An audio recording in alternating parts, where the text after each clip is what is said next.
बाबू, इसमें हम लोग समझते हैं सबसे पहले कि आवेश क्या होता है। जैसे आवेश हम लिखे हैं, आवेश क्या होता है तो आवेश को समझते हैं। आवेश को इंग्लिश में हम लोग चार्ज बोलते हैं, और चार्ज या आवेश बोले तो इसका खोज जो किए थे वो कूलाम साहब ने किए थे। इसे बेसिकली हम लोग बोलते हैं कि कूलाम है, लेकिन कूलाम का पूरा नाम कभी कभी एग्जाम में पूछ लेता है, तो आप लोग को याद रखना है चार्ल्स ऑगस्टिन डे कूलाम, ये इनका पूरा नाम है। ठीक है, फिर इसके आगे इनके बारे में पूछ लिया जाता है ऑब्जेक्टिव में कि कूलाम का जन्म कब हुआ था। तो कूलाम का जन्म हुआ था 1736 ईस्वी में, और निधन इनका डाइड मतलब कि कब ये मर गए थे, तो कब इनका निधन हुआ था 1806 ईस्वी में। और ये फ्रांसीसी थे, माने फ्रांस के ये रहने वाले थे। लेकिन एक बार इनके बारे में परिचय के रूप में आपसे बताएंगे कि ये फौजी इंजीनियर के रूप में कार्य करते थे, माने कार्य करते थे। वेस्ट इंडीज में ये काम करते थे फौजी इंजीनियर के पद पर। फिर इन्होंने 1736 ईस्वी में अपने पेरिस के एक लेबोरेटरी में वापस हो गए थे। लेबोरेटरी बोले तो प्रयोगशाला में जाकर इन्होंने रेशम और प्लास्टिक के पाइप को रेशम और प्लास्टिक के पाइप का इस्तेमाल करके वहां से इन्होंने चार्ज का आविष्कार किया था। तो बोला जाता है कि चार्ज का आविष्कारक या फाउंडर कौन है, तो ये हमें कूलाम साहब को जानते हैं। ये इनका इंट्रोडक्शन है। सबसे पहले समझते हैं कि चार्ज क्या होता है। चार्ज ऐसे नॉर्मल चीज है कि हम लोग मोबाइल चार्ज कर लो, है ना, लैपटॉप चार्ज कर लो, या कोई भी चीज को चार्ज कर लो। चार्ज बेसिकली इसको समझे तो चार्ज एक प्रकार का गुण होता है पदार्थ का, किसी पदार्थ का गुण होता है, प्रॉपर्टीज होता है चार्ज, आवेश जिसको बोलते हैं। अब ये गुण बोले तो क्या गुण होता है, तो गुण में इसमें समझते हैं कि जो चार्ज होता है किसी भी पदार्थ का वैसा गुण होता है जो किसी भी पदार्थ को, एक पदार्थ को दूसरे पदार्थ से खींचने का या उसको दूर भगाने का काम करता है, वैसा गुण होता है। इसी को हम चार्ज बोलते हैं। कभी कभी आप लोग देखते होंगे ठंड के दिन में कि हाथ रगड़ देते हैं तो गर्मी उत्पन्न हो जाता है हाथ में, माने गर्म हो जाता है हाथ, इसका मतलब वहां पे आवेश उत्पन्न हो जाता है। उसी को हम चार्ज समझते हैं, इंग्लिश में चार्ज बोला जाता है ना। तो इसी को चार्ज होता है, यही सब चार्ज होता है जो एक दूसरे के घर्षण से उत्पन्न होता है। फर्स्ट टाइम जब कूलाम साहब ने भी लेबोरेटरी में, पेरिस के एक लेबोरेटरी में चार्ज को जब आविष्कार किया था पहली बार, तो उन्होंने भी वही काम किया था। क्या किया था कि प्लास्टिक के एक कैपिलरी पाइप था और उसमें रेशम के धागे को घर्षण करवाकर या बांधे थे शायद, और वहां पे क्या हुआ था कि घर्षण के कारण और चार्ज उत्पन्न होने के कारण वो रेशम का जो धागा था वो टूट जाता था। तो वहां से वो आविष्कार किए थे कि यहाँ पे कोई ना कोई गुण उत्पन्न हो रहा है पदार्थ का, उसी गुण उसी प्रॉपर्टीज को चार्ज कहा जाता है।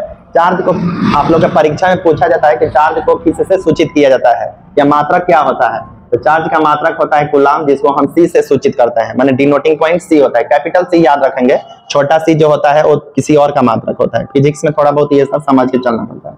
फिर आपके इसका गुण हम बताएंगे कि दो प्रकार का गुण होता है चार्ज का। ऐसे आपको एग्जाम में पूछा जाता है कि चार्ज का कितने प्रकार के गुण होता है, दो प्रकार के गुण होता है, आकर्षण और प्रतिकर्षण। आकर्षण के बारे में समझेंगे। आकर्षण का मतलब होता है खींच लेना, इंग्लिश में अट्रैक्शन बोलते हैं, तो खींचना। कभी भी उल्टा चार्ज एक दूसरे के रहेगा, माने एक पदार्थ पर प्लस चार्ज रहेगा, धनात्मक चार्ज रहेगा, दूसरे पदार्थ पर ऋणात्मक मतलब माइनस चार्ज रहेगा, तो वो एक दूसरे से खींचेगा। माने कहने का अर्थ है कि उल्टा चार्ज हो एक दूसरे के, दो पदार्थ के बीच उल्टा चार्ज अगर काम करे, एक पर प्लस एक पर माइनस, मतलब कि एक पर धनात्मक एक पर ऋणात्मक, इंग्लिश में बोले तो एक पर पॉजिटिव दूसरे पर निगेटिव अगर चार्ज काम करे तो उसके बीच अट्रैक्शन होता है, जिसे हम आकर्षण कहते हैं।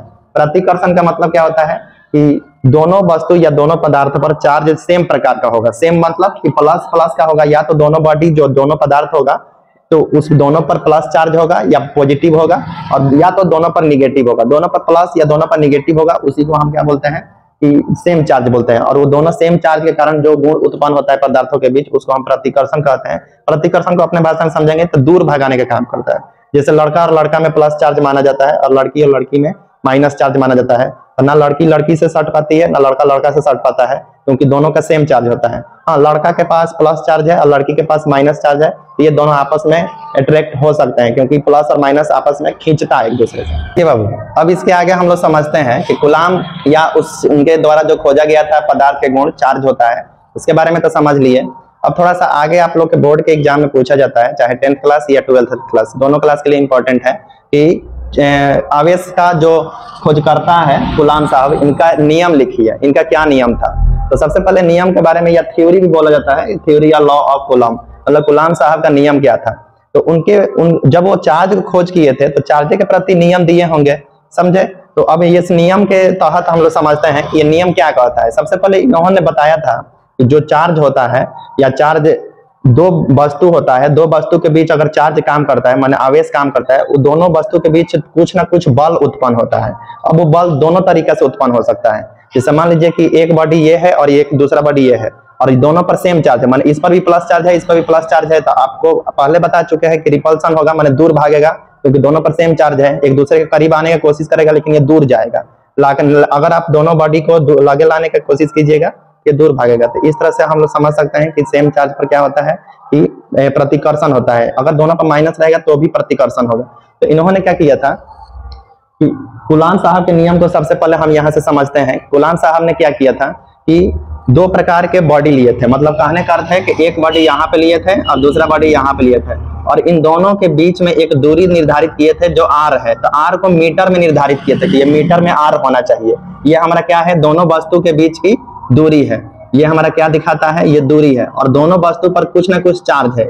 इस पर Q1 मान लेते हैं, इस पर हम Q2 मान लेते हैं, माने दोनों बॉडी पर दो प्रकार के चार्ज है, एक Q1 है एक Q2 है। हो सकता है Q1 और Q2 का मान आपको क्वेश्चन में दिया जाएगा। Q1 या Q2 का मान जो होता है ये सेम भी हो सकता है, माने सेम बोले तो एक जैसा भी हो सकता है, या डिफरेंट भी हो सकता है। डिफरेंट का मतलब अलग अलग भी हो सकता है, डिफरेंट। और दूसरी बात करें कि इसका अगर धनात्मक पॉजिटिव और नेगेटिव जो होता है, माने धनात्मक और ऋणात्मक, ये भी अलग अलग हो सकता है दोनों प्लस में हो या दोनों हमारा माइनस में हो, या ये भी हो सकता है कि एक प्लस एक पर माइनस हो, या ये भी हो सकता है कि पहला पर माइनस और दूसरा पर प्लस हो। माने आपका चार कंडीशन हो सकता है Q1 और Q2 का। बोले तो अगर दोनों पर सेम होगा, माने दोनों सेम चार्ज हो सकता है। सेम का मतलब क्वांटिटी में, मतलब कि ये परिमाण में सेम हो सकता है कि ये 2 कूलम का है, ये भी 2 कूलम का हो, या हो सकता है कि दोनों अलग अलग हो, ये 2 कूलम का हो, ये 4 कूलम का हो। तो आपको प्रश्न में ऐसा पूछा जाएगा, तो उससे अब ये मतलब नहीं है। अभी इसको थ्योरी को हम समझते हैं कि इन्होंने कूलाम ने जो थे, कूलाम साहब थे, ये हमारे चार्ज के प्रति, दो बॉडी के बीच के प्रति जो बल उत्पन्न होता है उसके पीछे क्या थ्योरी दिए थे उसको समझते हैं। सबसे पहले यहाँ पे समझिए कि ये दोनों चार्ज जो है वो सेम भी हो सकता है, मतलब 2 कूलम दोनों हो सकता है, 4 कूलम दोनों हो सकता है, या डिफरेंट भी हो सकता है। एक 2 कूलम एक 3 कूलम होगा, चाहे एक 4 कूलम दूसरा 6 कूलम होगा। अब चार्ज की बात करें, माने आवेश की बात करें, तो आवेश में या तो दोनों पर प्लस हो सकता है या दोनों पर माइनस हो सकता है। तो इन दोनों कंडीशन में आपको प्लस प्लस रहेगा दोनों बॉडी पर, या दोनों बॉडी पर माइनस माइनस रहेगा। तो इन दोनों कंडीशन में आपको क्या गुण उत्पन्न होगा, तो प्रतिकर्षण होगा। क्या होगा, प्रतिकर्षण। क्योंकि पीछे आप समझे थे हम, प्रतिकर्षण तभी होता है जब दोनों सेम चार्ज होता है।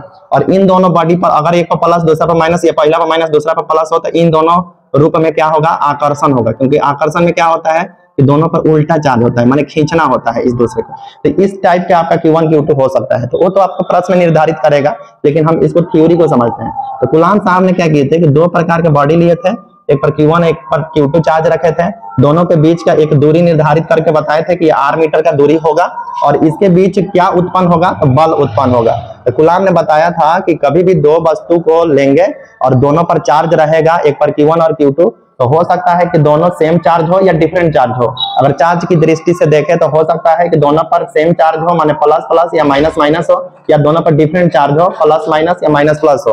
तो अगर सेम चार्ज होगा, माने प्लस प्लस और माइनस माइनस की कैटेगरी में होगा, तो उन दोनों के बीच प्रतिकर्षण होगा, या डिफरेंट चार्ज होगा, अलग अलग चार्ज होगा, तो उन दोनों के बीच आकर्षण होगा। तो प्रतिकर्षण हो चाहे आकर्षण हो, उस दोनों प्रकृति में कुछ ना कुछ बल उत्पन्न होगा। एक और बात समझने की बात है, प्रतिकर्षण जब होगा, प्रतिकर्षण समझ चुके हैं कि प्लस प्लस और माइनस माइनस के कारण होता है। तो प्रतिकर्षण माने दूर भागाना होता है, माने वो दोनों एक दूसरे के दूर भागना चाहेगा, तो दूर भागेगा तो भी तो बल लग रहा है, क्योंकि उसमें देखिएगा तनाव उत्पन्न होने लगता है।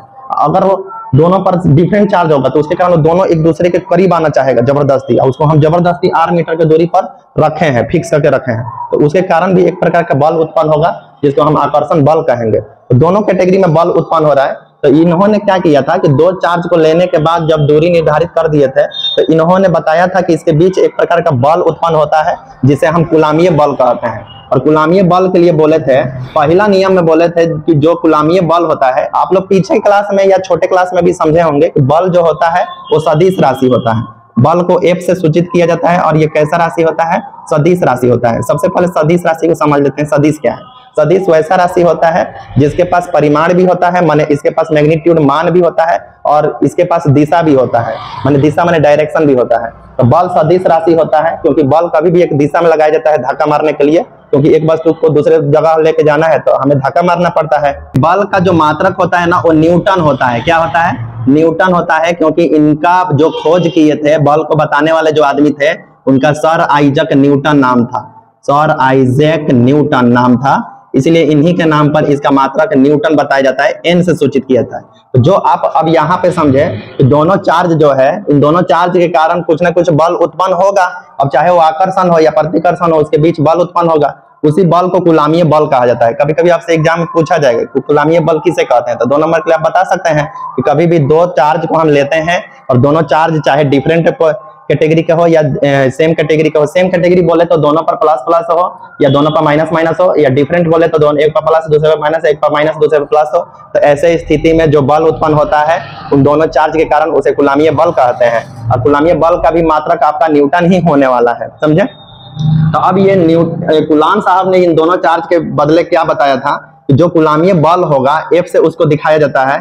ये पहला नियम में बताए थे कि जो कुलामीय बल होगा दोनों चार्ज के कारण, ये दोनों चार्ज के डायरेक्टली प्रोपोर्शन होगा, दोनों चार्ज के मल्टीप्लिकेशन के डायरेक्टली प्रोपोर्शन होगा। मैंने बोले थे पहला नियम में कि दोनों चार्ज के परिमाण के गुणनफल के समानुपाती जो होगा वो बल होगा। और दूसरा नियम में बताए थे कि जो बल होगा F, ये दोनों चार्ज के बीच का जो दूरी है R, इस R के इनडायरेक्टली प्रोपोर्शन होगा, लेकिन ये R का वर्ग होना चाहिए। मैंने बोले थे पहला नियम में क्या बोले थे कि दोनों चार्ज के गुणनफल के, माने दोनों चार्ज के परिमाण के गुणनफल के समानुपाती जो होता है वो कुलामीय बल होता है। और दूसरा नियम में बताए थे कि जो कुलामीय बल होता है वो दोनों चार्ज के बीच का जो दूरी है उसके वर्ग के व्युत्क्रमानुपाती होता है। इसको हम इंग्लिश में बोलते हैं डायरेक्टली प्रोपोर्शन। डायरेक्टली प्रोपोर्शन होता है, इसका इंग्लिश हमारा डायरेक्टली प्रोपोर्शन होता है। और इसको हिंदी में डायरेक्टली प्रोपोर्शन को हम लोग समानुपाती बोलते हैं। और इस चिन्ह को, इस चिन्ह देखिए चिन्ह सेम है, लेकिन यहाँ पे शर्त बदल जाता है कि ये सीधा में है, माने ऊपर है, और ये बट्टा में लग जाता है। इसका मतलब ये व्युत्क्रमानुपाती पढ़ते हैं, इसको हम इनडायरेक्टली प्रोपोर्शन पढ़ते हैं इंग्लिश में। इनडायरेक्टली प्रोपोर्शन इसको पढ़ते हैं। तो इनडायरेक्टली प्रोपोर्शन के बदले हम लोग हिंदी में व्युत्क्रमानुपाती बोल सकते हैं। आप इसको अपने मन से सजा कर लिख सकते हैं कि जो कुलाम साहब ने दो चार्ज के कारण बल का नियम दिए थे, उस बल के नियम में पहला नियम में बताए थे कि जो कुलामीय बल होता है वो दोनों चार्ज के परिमाण के, माने उसके मैग्नीट्यूड के गुणनफल के समानुपाती होता है। दूसरे में बोले थे कि दोनों चार्ज के बीच का जो दूरी होता है उसके व्युत्क्रमानुपाती होता है। यही नियम दिए थे और इसी नियम को हम बोलते हैं कुलाम का नियम। इसी को अगर हिंदी में आप लिख देंगे, चाहे ऐसे भी लिख सकते हैं एग्जाम में। और फिर इस दोनों नियम के बदले हम लोग इसका एक समीकरण बनाते हैं, जहां पे आप लोग देखिएगा कि देखिए दोनों F है तो हम एक F लिख सकते हैं दोनों समीकरण से। और ये डायरेक्टली प्रोपोर्शन के लिए एक प्रोपोर्शन लगाइए, और ये ऊपर है तो Q1 × Q2, और नीचे हमारा क्या हो जाता है बटा में R स्क्वायर। ये हमारा नियम बनता है जो कि कुलाम साहब ने दिया था। तो इस नियम को हम कुलामीय नियम कहते हैं। हम समझ चुके हैं कि कुलामीय बल का जो नियम है वो इस तरह से आता है। दोनों नियम से आप लोग समझ सकते हैं, ये ऊपर था तो ऊपर रख लिया, ये बटा में R स्क्वायर है तो बटा में R स्क्वायर। R हमारा कुछ नहीं है, दोनों चार्ज के बीच का दूरी है, ये हमारा कुलामीय बल है। डायरेक्टली प्रोपोर्शन में रखेंगे। अगर आप वहां से आप समीकरण का आगे बढ़ाते हैं तो इस वाले चिन्ह को हटाइएगा तो उसके बदले कोई कांस्टेंट टर्म लगा, इस चिन्ह को आप हटाइएगा तो K लगेगा। K लगाने के बाद आप लोग Q1 × Q2 बटा R स्क्वायर जो था सेम टू सेम रख सकते हैं। इसको हम कुलामीय नियतांक पढ़ते हैं। इस K को बड़ा K होता है, इसका मान आप लोग से एग्जाम में पूछा जाता है कभी कभी, तो 9 × 10⁻⁹ न्यूटन मीटर स्क्वायर प्रति कुलाम स्क्वायर होता है। ये आपको याद रखना है। यहाँ से एक चीज और समझेंगे कि A बराबर इस K का वैल्यू आपको कभी कभी एग्जाम में पूछ देता है 2 नंबर में, तो K का वैल्यू आपको 1/4 4πε0 होता है। तो इसका भी मान आपको अगर पूछा जाएगा तो इतना ही होता है, इतना ही याद रखिएगा। तो इसका मान हम डायरेक्टली रख सकते हैं, K को हटा के 1/4πε0, इसको एप्सिलॉन पढ़ते हैं, एप्सिलॉन पढ़ते हैं। और इस एप्सिलॉन को अगर आप बताएंगे तो इसका मान आप लोग को याद रखना है 8.85 × 10⁻⁻12 कुलाम स्क्वायर प्रति न्यूटन मीटर स्क्वायर। ये आपका मान होता है एप्सिलॉन का, ये आपको याद रखना है हर हाल में। तो यहाँ से आप लोग ये K को हटा के ये रख सकते हैं, क्योंकि K का वैल्यू ये आपको याद रखना है। इसका भी मान अगर पूछेगा तो 9 × 10⁻⁹ न्यूटन मीटर स्क्वायर प्रति कुलाम स्क्वायर, ये ऑब्जेक्टिव में आपसे पूछा जाएगा। अगर एप्सिलॉन का पूछेगा एप्सिलॉन का मान, तो इसका मान भी आपको याद रखना है, कितना होता है कि 8.85 × 10⁻⁻12 कुलाम स्क्वायर प्रति न्यूटन मीटर स्क्वायर। यहाँ पे एक छोटा सा K छिपा रहता है। इस K को छिपने के लिए राज यही है लड़के कि इस K को हम 1 के बराबर लेते हैं, क्योंकि हम हवा में निकालते हैं। किसमें निकालते हैं? हवा में। हवा में अगर निकालेंगे तो K का मान 1 रखेंगे। इसका मतलब कि यहाँ पे हम Q1 इंटू Q2 बट्टा में आपको R स्क्वायर रखना है। अगर ये F को अगर अलग बदलेंगे तो 1/4 पाई एप्सिलॉन नॉट, के हट जाएगा क्योंकि के का मान आपको 1 समझना है, क्योंकि हवा में आपको निकालना होता है, और Q1 इंटू Q2 बटा R स्क्वायर। तो ये आपका फाइनल डेरिवेशन है, फाइनल व्यंजक है कूलाम्बीय बल का। और इसका अगर मात्रक आपसे पूछा जाएगा एग्जाम में, तो बल कोई भी हो, कूलाम्बीय बल हो चाहे न्यूटनीय बल हो, कोई भी बल हो, उसका मात्रक हमेशा न्यूटन में ही होता है। तो इस बल का भी मात्रक न्यूटन होगा। आपसे यही एग्जाम में डेरिवेशन करवाता है, 5 नंबर में पूछता है। तो इस तरह से हम कोई भी कूलाम्ब के नियम को इस तरह से हम प्रदर्शित कर सकते हैं बहुत आसानी से, तो आप लोग समझ सकते हैं।